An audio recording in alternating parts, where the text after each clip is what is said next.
Good morning. ప్రభువైన యేసుక్రీస్తు వారి పరిశుద్ధ నామములో అందరికీ శుభాలు. ఈరోజు మన అనుదిన ఆత్మీయ ఆహారంగా అపోస్తుల కార్యములు 17వ అధ్యాయము 30వ వచనాన్ని ధ్యానించుకుందాం. ఆ అజ్ఞాన కాలములను దేవుడు చూచి చూడనట్టుగా ఉండెను. ఇప్పుడైతే అంతటను అందరను మారు మనసు పొందవలెనని మనుషులకు ఆజ్ఞాపించుచున్నాడు. చదవబడిన వాక్యంలో మనం చూసినట్లయితే అజ్ఞాన కాలమును దేవుడు చూచి చూడనట్టుగా ఉండెను అనే మాట ఇక్కడ మనం చూస్తున్నాం. దేవుడు కూడా మనం చేస్తున్న పనుల్లో దేవునికి నచ్చని పనులకి వెంటనే రియాక్ట్ అవ్వట్లేదట, వెంటనే కోపపడట్లేదట. దేవుడు కూడా చూచి చూడనట్టు ఊరుకుంటున్నాడట. అంటే చూస్తూ గమనిస్తూనే పట్టించుకోవట్లేదట, సీరియస్ అవ్వట్లేదట, కోపపడట్లేదట, శిక్షించట్లేదట. ఎందుకని? వాడి యొక్క అజ్ఞాన కాలాన్ని వాడికి ఎంత చెప్పినా అర్థం చేసుకునే స్థితిలో లేడు. కొంచెం కాలం వచ్చిన తర్వాత వాడే అర్థం చేసుకుంటాడు. అప్పుడు వాడు మారతాడులే అని చెప్పి దేవుడు దీర్ఘశాంతాన్ని చూపుతున్నాడట. ఆ తర్వాత ఆ కాలం అయిన తర్వాత వాడికి అన్నీ తెలిసి వచ్చిన తర్వాత ఇప్పుడైతే అంతటను అందరూ మారు మనసు పొందవలెనని మనుష్యులకు ఆజ్ఞాపించుచున్నాడు. ఇక్కడ 2 కాలాలు కనబడుతున్నాయి. ఒకటి అజ్ఞాన కాలము, 2 జ్ఞానం అనేది సంపూర్ణంగా తెలిసిన కాలం. ఆ అజ్ఞాన కాలము, జ్ఞానయుక్తమైనటువంటి కాలము, ఈ రెండిటి మధ్యలో కొన్ని సంవత్సరాలు దేవుడు మన జీవితంలో చూచి చూడనట్టుగా దీర్ఘశాంతాన్ని చూపుతూ మనల్ని భరిస్తూ సహిస్తూ ఉన్నాడట.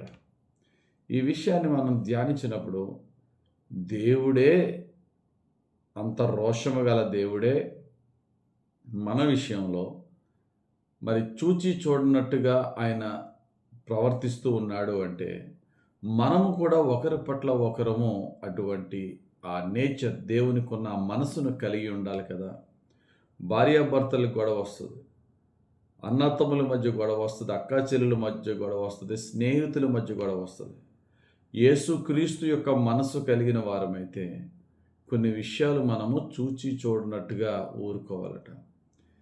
దానికి మనకి దీర్ఘశాంతం కావాలి, ఓర్పు సహనం కావాలి. దేవుడిని అడుగుదాం, ప్రభువా నాకు నచ్చనప్పుడల్లా నేను స్పందిస్తూ ఉంటే మా యొక్క మధ్య సంబంధం ఇంకా వర్స్ట్ అవుతుంది కానీ మెరుగుపరచబడట్లేదు. అయితే నీ పద్ధతిని నేను ఫాలో అవుతాను ప్రభువా. ఏంటి ఆ పద్ధతి? చూచి చూడనట్టుగా ఊరుకుంటాను, వారి విషయంలో దీర్ఘశాంతాన్ని చూపుతాను. నీవే సమస్తాన్ని కూడా సరిచేసే దేవుడు అని నీకు అప్పగించుకుని నేను ఓర్చుకుంటాను ప్రభు అని మనం నిజముగా ఈ యొక్క వచనాన్ని మన యొక్క రిలేషన్స్ మధ్య, భార్యాభర్తల రిలేషన్స్ మధ్య, తోబుట్టులు, స్నేహితులు లేక కలీగ్స్, ఆఫీసులో ఉన్న పనివారి మధ్య ఈ యొక్క పద్ధతిని కనుక మనం పాటిస్తే దేవుడు మనకు విజయం ఇస్తాడు. దేవుడు మనలను కొందరి జీవితాల్ని రక్షించడానికి, కొందరి జీవితాల్ని ప్రభువు వైపు ఆకర్షించడానికి దేవుడు మనకి ఆ యొక్క కృపను ఇస్తాడు. ఇది దేవుడు పద్ధతి, ఈ దేవుడు పాటించిన పద్ధతి. కాబట్టి let us overlook people's ignorance. అది వాళ్ళకి చేస్తున్న కార్యాలు దేవుడు ఎప్పుడు రివీల్ చేయాలో, దేవుడు ఎప్పుడు వారి మనసు మార్చాలో, అయ్యో నేను తప్పు చేశాను అనే రియలైజేషన్ ఒక రోజు వస్తుంది. అది దేవుడే రప్పిస్తాడు. అంతవరకు దేవునిలో ఆత్మీయ పరిపక్వత చెందిన మనము ఓర్చుకుందాం, సహిద్దాం, భరిద్దాం. ప్రభు కొండ మీద చేసిన ప్రసంగంలో శ్రేష్టమైన మాట, సాత్వికులు ధన్యులు, వారు భూలోకమును స్వతంత్రించుకుందరు. నీ సాత్వికానికి స్వతంత్రించుకోవడానికి మధ్య చాలా గ్యాప్ ఉంటుంది. నెలలు పట్టొచ్చు, సంవత్సరాలు పట్టొచ్చు, కానీ దేవుడు మాత్రం అద్భుతమైనటువంటి విజయాన్ని ఇస్తాడు. దేవుడిని అడుగుదాం, ప్రభువా అట్టి సాత్వికం, అట్టి దీర్ఘశాంతం నాకు వినాయనని అడుగుదాం. ఆ విధంగా మనం ఒకరిని ఒకరము భరించుకుందాం, సహించుకుందాం. వారు మనల్ని ఇబ్బంది పరిచినప్పటికీ కూడా పట్టించుకోకుండా చూచి చూడనట్టుగా ఊరుకుందాం. దేవునికి అప్పగిద్దాం. దేవుని ద్వారానే మన ప్రియులను రక్షించుకుందాం. మన సంబంధాలను సత్సంబంధాలుగా బలపరుచుకుందాం. దేవుడు తన పరిశుద్ధ వాక్యం మన జీవితంలో నెరవేర్చునుగాక. ఆమె పరిశుద్ధుడా నా తండ్రి, ఈ ఉదయకాల సమయం ఇచ్చిన ఈ వాక్యమును బట్టి స్తోత్రాలు.